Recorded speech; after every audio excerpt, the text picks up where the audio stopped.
Hey guys, it's Mitch. How's it going? We're taking a look today at what I would consider a spiritual predecessor to Blood Force. We're looking at NEXTWAVE by Warren Ellis and Stuart Immonen. So just before we get into it, if you enjoy the channel, if you feel like helping out, in the description there's a link to my Patreon, and if you subscribe there, that gives you early access to everything I do, from the Blood Force comics to the YouTube videos before they get uploaded to YouTube, as well as some Patreon exclusive content. So yeah, we're venturing into those post-90s years, which is something I do seldom, because I know even less about that era than I do the 90s themselves. This is a 2006 book. This is by, as I said, Warren Ellis and Stuart Immonen. This appears to be kind of a parody of what Warren Ellis was doing at the time with stuff like The Authority and Stormwatch before that, with his big old widescreen comics that him and Grant Morrison were doing. Now, don't get me wrong, I enjoy a lot of Warren Ellis' stuff. That's why I got this in the first place. This was, I've said before, when I started getting back into comics, I bought a whole bunch of trades to try and figure out what was good. And this is one of the comics I picked up at that time, and I gotta say it's probably the best of the bunch. I don't think I picked this one up because it was recommended. I think I picked it up because Warren Ellis was the writer. Because, I mean, Warren Ellis was one of the main three guys where I would just look at a comic because they were the writer. So it was him, Alan Moore, and Garth Ennis. Which is not to say that everything Warren Ellis has written is great. It's just his sensibilities kind of tended to line up with mine most of the time when it came to writing a comic book. Emphasis on that last bit, you know. And I mean, if I'd been collecting comics when this came out, I don't think I'd have even known about this thing. It doesn't seem like it was particularly hyped up, really. It does seem like they went out of their way to try and take advantage of the growing meme culture, which had not really taken a hold yet. And they were trying to take advantage of social media. But again, this is 2006. Like all that, like this is pre-Google. I think it was starting to work. It's just it couldn't work nearly as fast back then as it could these days. And so it couldn't really keep the comic going. But in terms of the sensibility, Warren Ellis has said about the book, I took The Authority and I stripped out all the plots, logic, character, and sanity. It's an absolute distillation of the superhero genre. No plot lines, characters, emotions, nothing whatsoever. It's people posing in the street for no good reason. It is people getting kicked and then exploding. It is a pure comic book, and I will fight anyone who says otherwise. And afterwards, they will explode. So yes, anybody who has heard me talk about Blood Force will probably recognize like a bit of kinship with that particular description. This is a book that's going to take a whole bunch of cast-off characters and at least one that was made up wholesale for the comic. This is going to be starring Monica Rambeau, one of the old Captain Marvels, as well as Machine Man, Elsa Bloodstone, Boom Boom, and the original character here, which is the Captain. This is Warren Ellis' own invention. So we might as well get right into this. I guess we can start with the cover, although there's not a whole lot that really I can say about this. This is pretty design heavy, and I get the feeling it's parodying something directly. But I don't know what it could be, because this is 20 years old, man. Time when I wasn't following comics, it could be something super specific, it could be something that was in the mainstream. I wouldn't even know the difference. It is a nice looking cover though. So we can, I mean, obviously, you know, we know what the reference here is with the wave, and we get the little tagline here, healing America by beating people up. That's just heartwarming. All right, so we're going to start off with Elsa Bloodstone and the Captain in Abscess, North Dakota.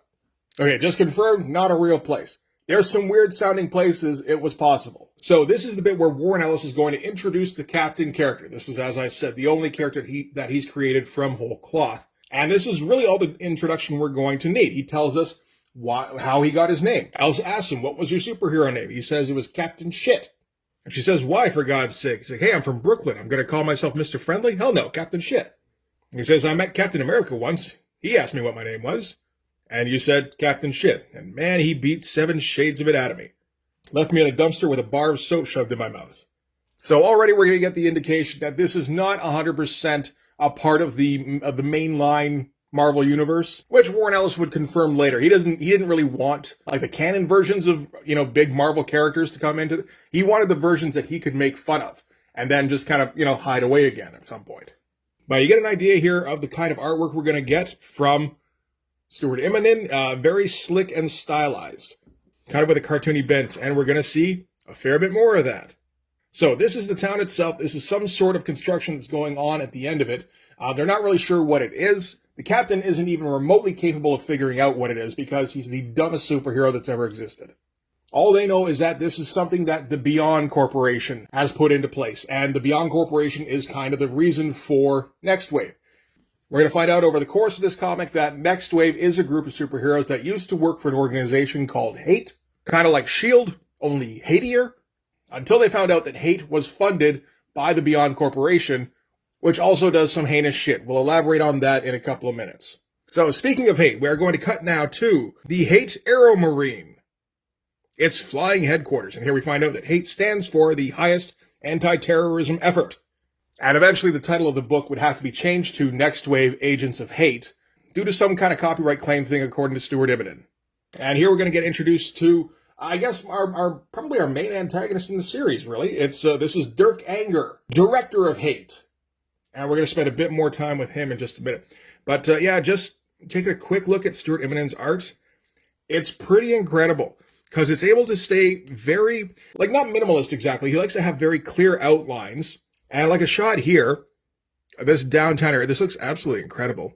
A lot of this is done with the colors, of course, and I assume the shot itself is largely light boxed, but it still looks pretty great. And he likes to stick to simple outlines on everything here.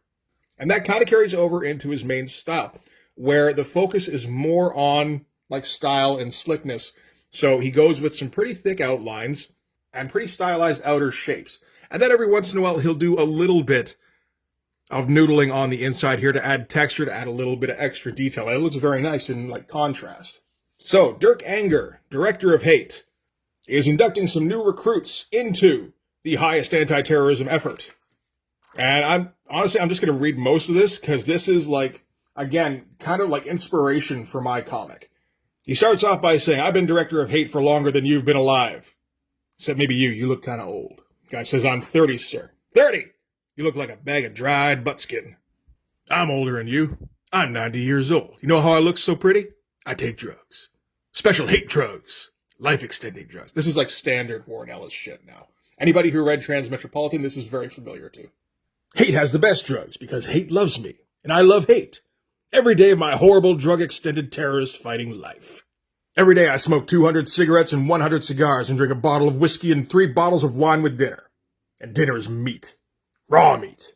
The cook serves me an entire animal and I fight it barehanded, tear off what I want and eat it and have the rest buried. In New Jersey. For hate." And then General Anger gets a phone call, so he's got to abandon his recruits for the moment. But he's certainly left a good impression. But yeah, this is pretty much the template for, General Rancor in Blood Force, and by proxy a little bit with Lieutenant Hogstab. Doesn't focus so much on the drugs, but, just the general kind of unnecessary aggressiveness. It's all there. It's a package deal. So we're going to cut to General Anger taking his phone call. Naturally, that entails having a giant phone receiver on top of his head, Cerebro style. There's going to be a couple of, sight gags in this comic. And now we're going to cut to the Shockwave Rider. So this is, well, as they say here, inexhaustibly powered by the classified 0-point squirt drive containing 5 Tesseract zones, and stolen. So this is the official headquarters / transportation for NEXTWAVE. Very fun design, super cartoony. This is the kind of thing Stuart Immonen just seems to have a lot of fun designing. So it turns out that the person who is on the line for Dirk Anger is Monica Rambeau. This is, of course, Captain Marvel, who is the leader of NEXTWAVE. Previously, at least for a little while, leader of the Avengers as well. And it's something she brings up fairly often over the course of the comic. Whenever she needs to make a point, basically. She's joined by the Machine Man, Aaron Stack. Machine Man has a tendency to refer to all humans as fleshy ones. He's kind of an asshole, and everybody in the team hates him. But he can do some useful stuff. Again, this is rather similar to some of the characters on Blood Force.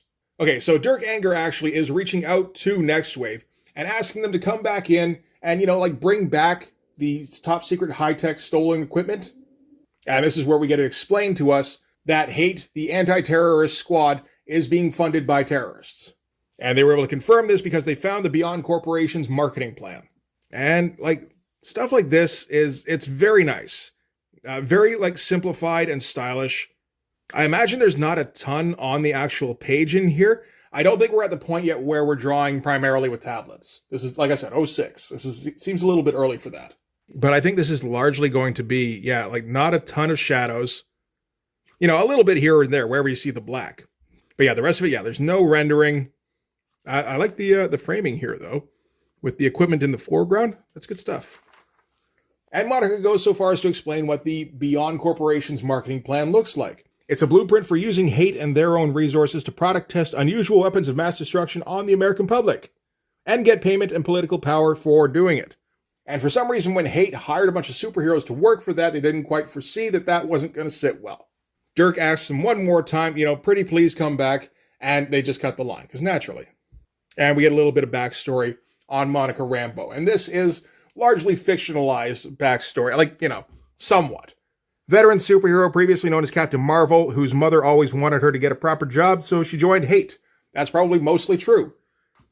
When her mother died, she went to hell and is used as a bucket by giant weasels dressed as cheerleaders. And that's what happens when you tell your kids to get a proper job. Possibly not canon. I feel like we should, in addition to the artist and the penciler, shout out the colorist on this, because they are doing a whole lot of work. Do we get a proper credits on this?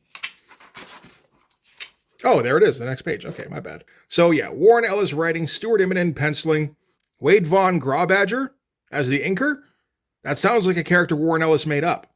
Dave McCaig on colors. Okay, so but between the inking and the colors, I feel like there's a whole lot of ground being covered there. Like they're actually making up a bit more than usual, which isn't to say anything against Stuart Immonen's style. I really, really like it. I think it's absolutely beautiful and fits this perfectly. But it is also kind of minimalist, and it kind of leaves it up to the colorist particularly to turn this into anything. Like you can see all over the place, he's just basically inventing the shadows himself. And weird, creepy ads, where some people want a piece of your identity, changing it to fit what they think you should be, etc., etc. And yeah, just like fucking pieces torn out of it. This is for AboveTheInfluence.com. I don't know what the fuck that's supposed to be. Again, more creepy David Cronenberg body horror ads. All right, so anyway, this is back at the excavation / construction site, whichever, for the Beyond Corporation, which has, I think, a drill, although it could just as easily be a turret of some kind. Given I don't see any kind of barrels, I'm going to assume these are all basically teeth for digging. It's a pretty cool looking drill, or potentially turret. And yeah, they're doing some digging in the countryside, and they managed to dig right down into a giant Godzilla-esque eyeball, which I think was likely the intention. All sorts of slime starts flying up out of the earth here and just dousing the place, spewing up like a slime volcano. Some great looking stuff. And we find out it was Fin Fang Foom. So we start out, and Fin Fang Foom is going to be our first main villain. Why not? There's going to be a whole bunch of other ones in here that I feel like haven't been seen in some time. I know the mindless ones make an appearance later on. Dormammu is actually going to be one of the villains in this series. There's also appearances by the Not Brand Ek guys and Devil Dinosaur. So Warren Ellis just kind of picking and choosing whatever he wants to use, which is generally stuff that people don't use anymore in 2006. They might use Dormammu. But Fin Fang Foom, I think, usually gets left in the bottom of the barrel there. So our description of Fin Fang Foom is, Mommy was a slut lizard that did the bad thing with suggestively shaped piles of nuclear waste, and 9 months later, Fin Fang Foom has been burning with the need to mate since 1956. Fin Fang Foom has absolutely no genitals whatsoever. Fin Fang Foom! Oh, you cannot imagine how annoyed he is. It's like, is that funny? It's like, it's okay. Honestly, this is the kind of stuff that it feels like Warren Ellis gets self-indulgent with, but it's also setting a precedent for what kind of stuff we can say in the comic, I feel like. So at least I'll let it slide. And yeah, Fin Fang Foom starts tearing up the countryside. And the captain and Elsa Bloodstone react and go, oh shit. Or potentially, oh fuck. It's hard to tell when you put asterisks where your swear words should be. It's like, while they figured the Beyond Corporation was up to something, that probably wasn't the thing they thought they were up to. And I gotta say, this version of Fin Fang Foom by Stuart Immonen is pretty cool and still stays kind of faithful, like the face, to the original Jack Kirby version. Like there's a definite resemblance. It's not, we came up with a cool Godzilla 1999 version of Fin Fang Foom for Matthew Broderick to fight. I don't know what's happening here. And we'll just ignore it. All right, so NEXTWAVE is going to have to spring into action. So naturally, the first thing they have to determine is whether or not they're using code names. Machine Man has no interest in code names. He's like, I'm Aaron Stack. Aaron is fine. Monica's like, in the Avengers, we all had code names and maybe we should keep them. Aaron thinks that's a little dumb considering that when she's not Captain Marvel, Monica Rambeau's code name is Photon. And he's like, that doesn't exactly inspire fear in people. It's like, hi, I am a tiny insignificant particle. Put down your guns or I'll bounce off of you undetectably. Again, this is a comic where everybody points out the dumb things about each other, which I like. Monica's starting to take things personally. She says the captain kept his code name. Aaron says the captain can't even remember his real name. Elsa Bloodstone never had a code name, and Tabitha has had about 9. And Tabitha says, and they all sucked. So this is one of the other members of NEXTWAVE. This is, of course, Boom Boom. Boom Boom in this is dirt stupid. So Monica throws Boom Boom a flight harness, tells her to get in on the action. Meanwhile, on the ground, the captain and Elsa Bloodstone are already taking on some of the Beyond Corporation's putties. And the art up to this point has all been like really nice, fun, stylish stuff. You know, everything looks very good, and it's got kind of a fun flair. But now the action's going to kick up, which is where Stuart Immonen gets to kind of crank things up a bit. So Elsa gets hit by a jeep full of the Beyond Corporation's minions and gets knocked flying into a music store here. Nice, like really low Dutch angle. And she's going to take care of the Beyond Corporation's guys while the captain, at first he wants to help rescue her, but she doesn't need help, for one thing. He's too stupid to help for another. So she tells him, go do something with the giant lizard. So off he flies. And again, another great angle. It feels like we're warming up here. And yes, we are. Since she's in a music store, Elsa gets to use whatever implement she finds in order to take out her assailants. This is Dead Rising here. So we get a nice big swing, a great, taut pose. Awesome job of having the hair kind of describe the motion.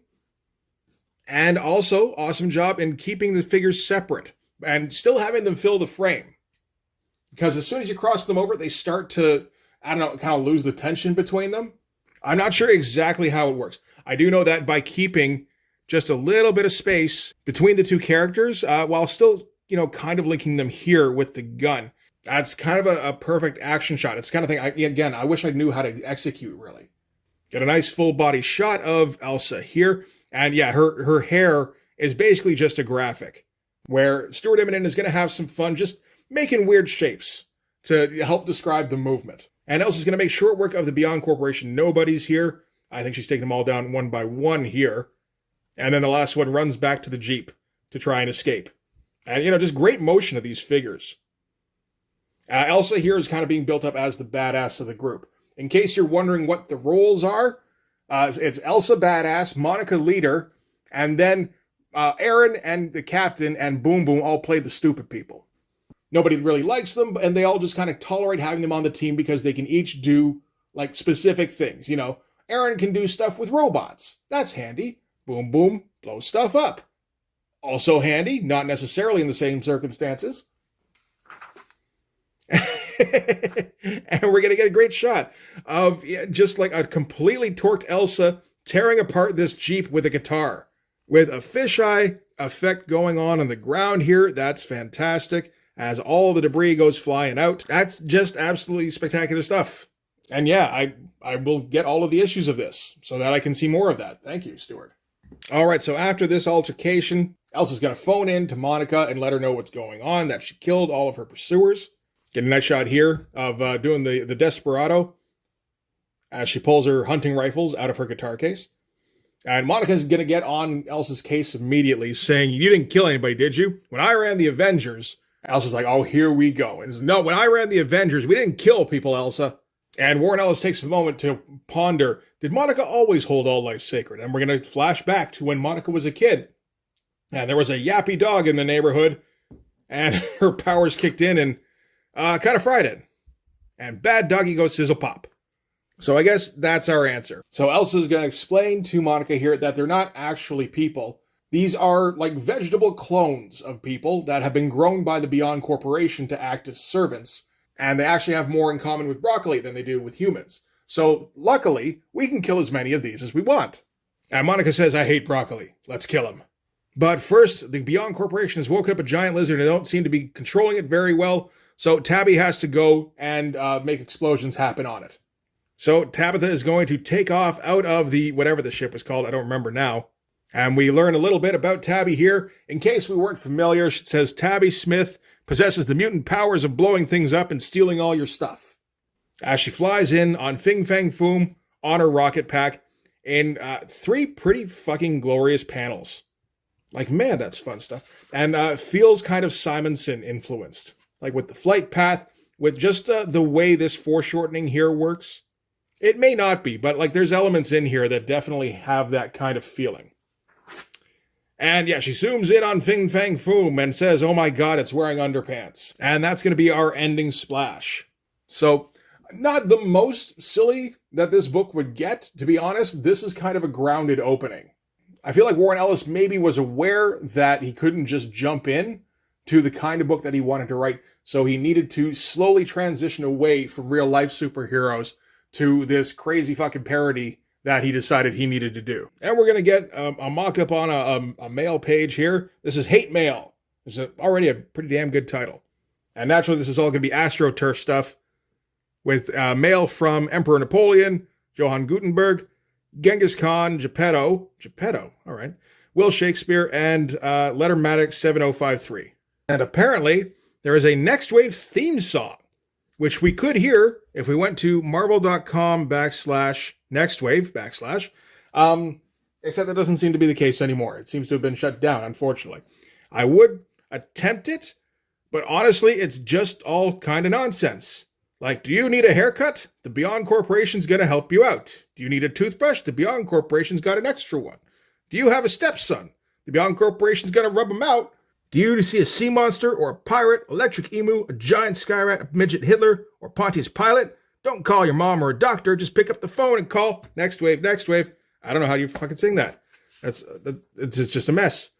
Yeah, so this is in editing. I'm not sure why it didn't occur to me to check out, whether or not this song was on YouTube while I was recording the video, but, it occurred to me now anyway.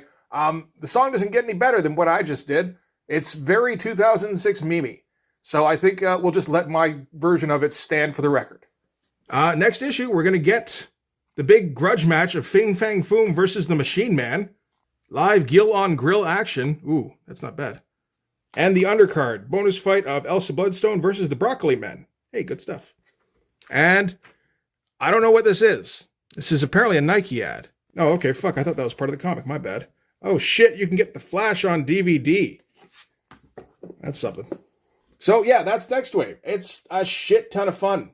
It looks gorgeous, and it's funny as hell. Again, it's kind of the point that I'm trying to go for with Blood Force. I'm not honestly anywhere near it, obviously, but trying to, go in the same vein anyway. And NEXTWAVE would carry on for 12 issues, which is, was the original idea that Warren Ellis had, which is that he's going to do 12 and hand off to somebody else, and then maybe come back later. The thing was that Marvel wasn't going to keep going in the meantime because they couldn't afford to keep Stuart Immonen on this thing with the rates that he was being paid. Like, the NEXTWAVE comic just it didn't have enough of an audience to kind of justify it, unfortunately. So they were going to kind of keep it on hiatus for Warren Ellis in case he wanted to come back, and then, they could try it with another artist. Maybe they could get Stuart Immonen back again? I don't know. And then it was like, okay, well, maybe it's not the same series anymore. Maybe it's more like a series of limited series. Why not? Only another limited series never happened, and then Warren Ellis managed to go and get himself canceled, so I don't think it's going to happen. At least we got these first 12 issues, which are, a pretty nice self-contained storyline. I would very much recommend to anybody to go check out I think it's the Ultimate Collection trade paperback, which gets all 12 issues. Like I said, fun and funny and looks amazing. What else do you want from a comic? So anyway, that is going to do it for this one. Thanks very much for watching. If you like this video, please hit like, hit subscribe, hit the notifications so you know when the next one's coming out. In the description, there's a link to my Patreon, and if you go subscribe there, that'll give you early access to everything I do, from the Blood Force comics to the YouTube videos before they get uploaded to YouTube, as well as some Patreon exclusive content. You can also follow me on Instagram and DM me there for commissions. Commissions are now open. But yeah, that's going to do it. Thanks again for watching, guys. I'll see you in the next one. Bye-bye.